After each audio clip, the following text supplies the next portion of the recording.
Sky diam-diam memata-matai kehidupan orang kaya Chris. Rekam rutinitas hidupnya. Tahu Chris suka anggur merah. Dia sengaja berpura-pura bertemu Chris di supermarket secara tidak sengaja. Lalu berpura-pura tidak tahu tentang anggur meminta bantuan Chris. Tentunya dengan tampilan yang cantik. Dia berhasil menarik perhatiannya. Lalu ia meninggalkan. Wanita berpakaian tipis berdiri di depan supermarket. Berpura-pura aku tidak bisa memesan mobil. Chris melihat bahwa tentu saja sang pahlawan menyelamatkan kecantikan itu. Lalu ia mengantar Sky pulang. Tetapi pada saat itu terdengar teriakan di dalam ruangan. Sky menjelaskan bahwa dia memiliki teman sekamar yang gila. Setiap malam ia akan berteriak seperti itu. Jadi hari ini mereka berdebat tentang hal ini.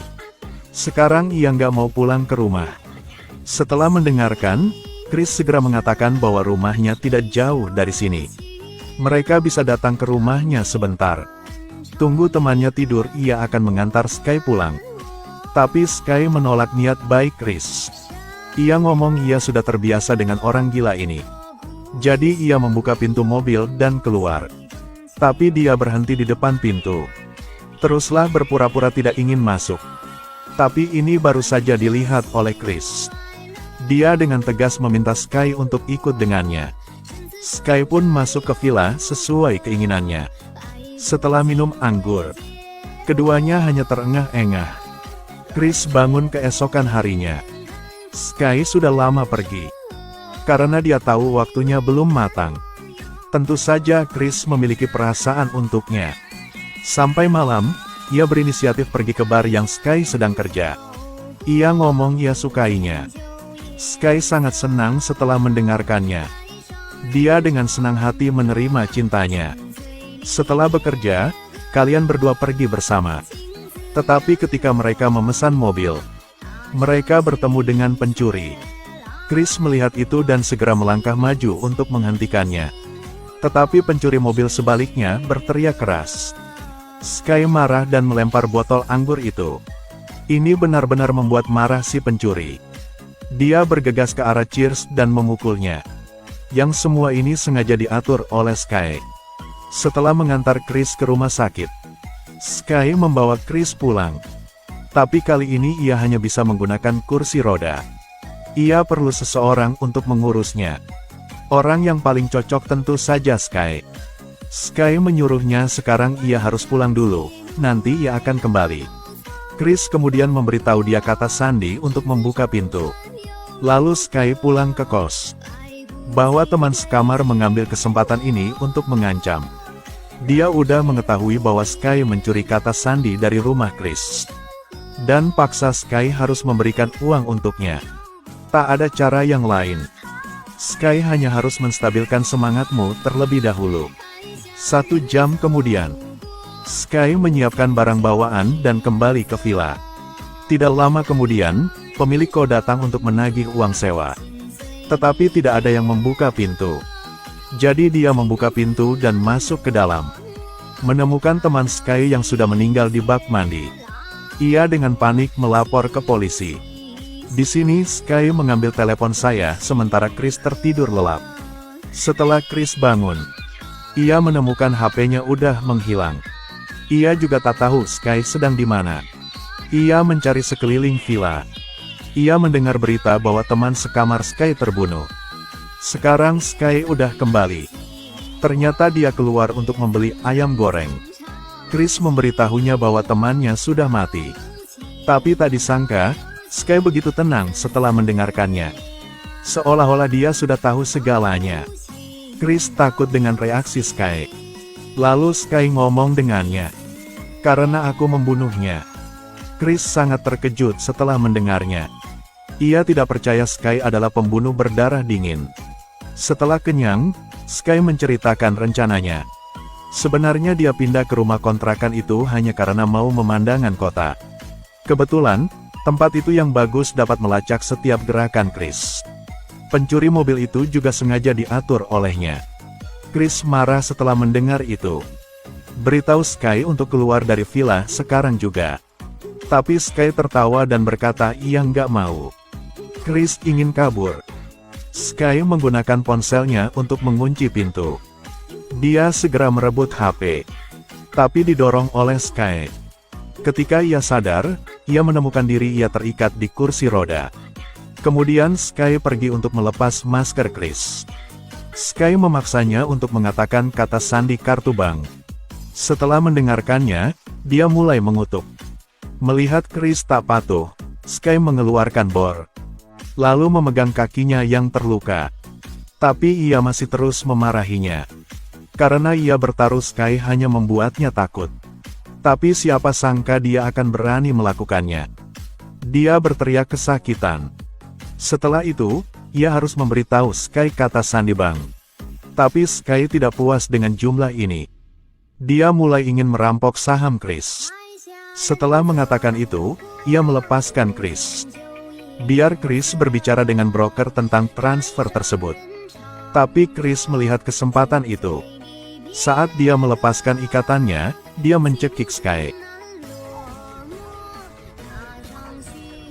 Tapi karena cedera, ia tidak bisa mengalahkan Sky sepenuhnya.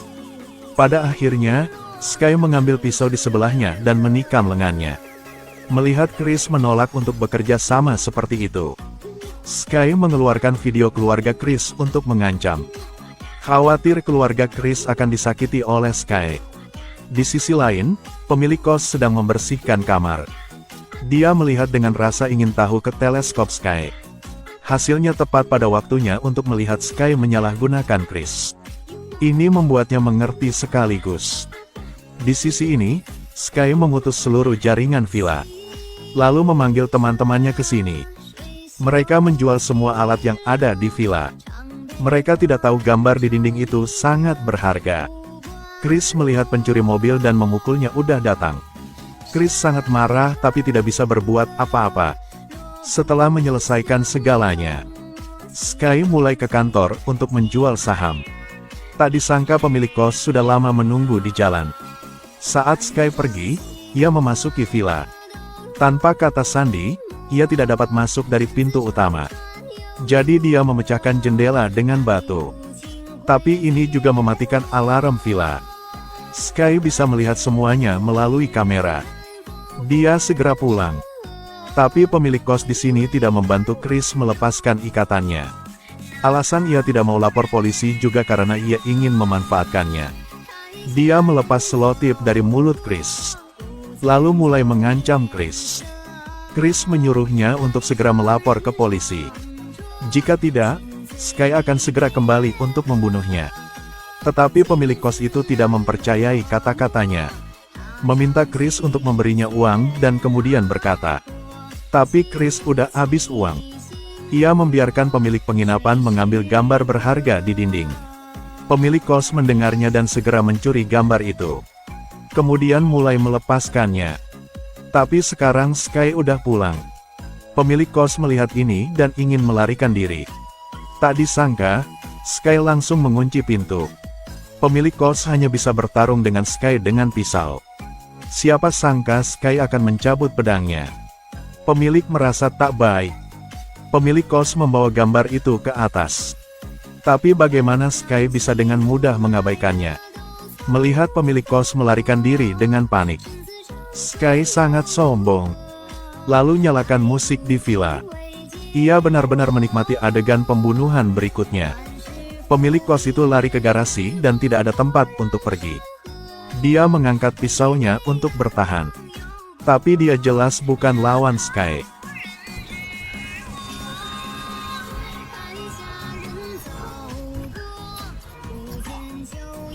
Akhirnya terbunuh secara tidak sengaja oleh Sky.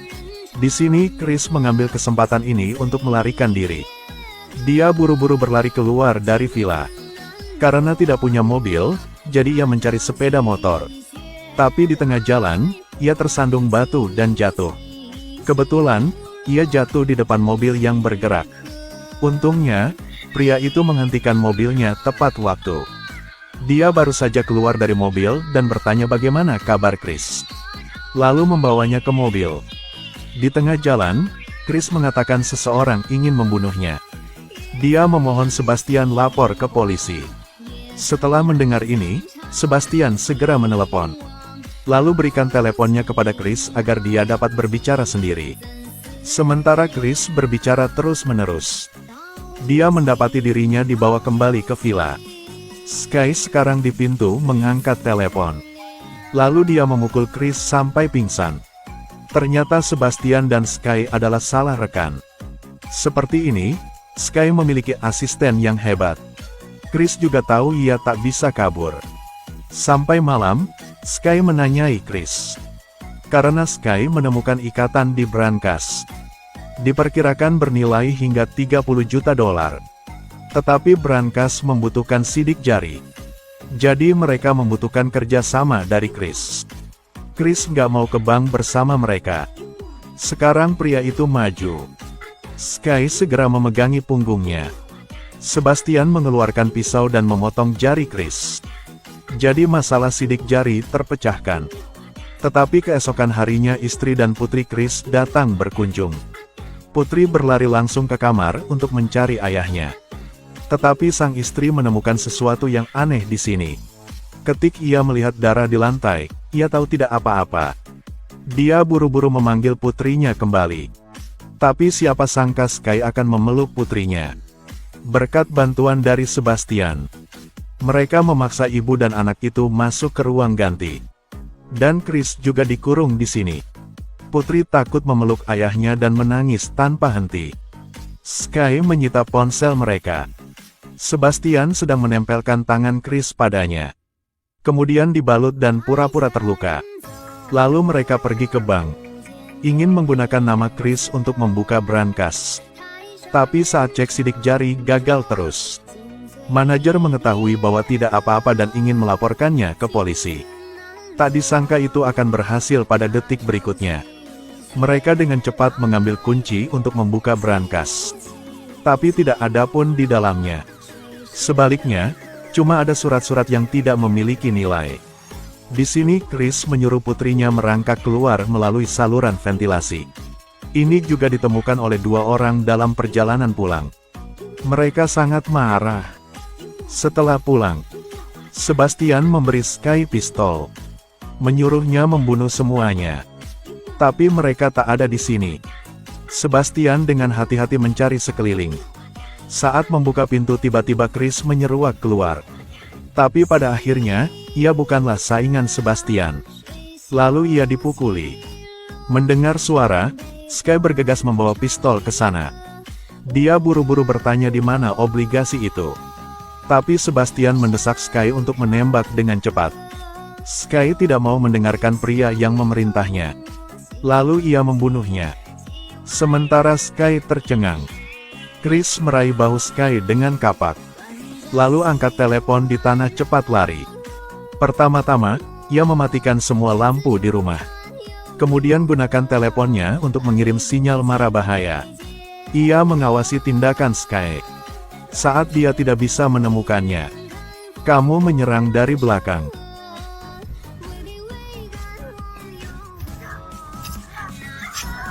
Tapi dia sangat lemah sehingga dia bukan lawan Sky. Pada saat bahaya, sang istri tiba-tiba bergegas ke sana. Keduanya bertarung. Tapi sesaat kemudian, Sky mendapatkan kembali keunggulannya. Tepat ketika Sky hendak membunuh pasangan itu, Sky tiba-tiba terkena peluru. Kemudian jatuh ke tanah. Ternyata polisi mengejar ke sana tepat waktu. Pelajaran apa yang didapat setelah menonton film tersebut? Hanya istri dan anak adalah segalanya. Jangan tergoda oleh gadis-gadis cantik.